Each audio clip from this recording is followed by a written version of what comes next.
We have finished our application for the day. All we need to do now is clean up. Cleaning up our spray equipment's pretty simple. We've used up all the spray in the tank.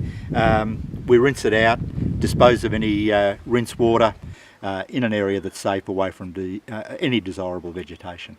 First, let's look at how to clean up our spray equipment.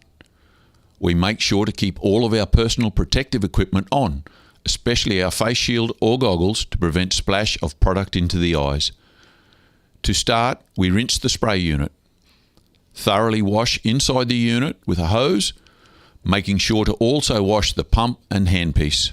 After washing, we quarter fill the spray unit with clean water and circulate this through the pump. We then drain and repeat this rinsing procedure twice. We now add a standard alkali-based laundry detergent, such as Omo, and circulate this through the system. Now flush the system one last time with clean water. We also need to thoroughly rinse our measuring jug with water and detergent. Now our application equipment is clean. Let's make sure we are. First, rinse and wash our gloves and boots with soapy water while we are still wearing them.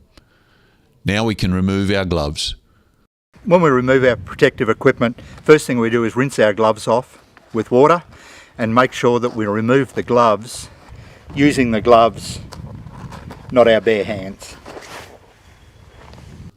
We then remove the rest of our clothing and we can wash this in a normal washing cycle. And at the end of the day, cleaning up our equipment, our washable clothing can go through the washing machine. We just wash it separate to the normal day's wash, and usually a rinse cycle through the machine after we finish, just to make sure there's nothing left in there. After herbicide use, we always make sure to thoroughly wash our hands again before eating or going to the bathroom.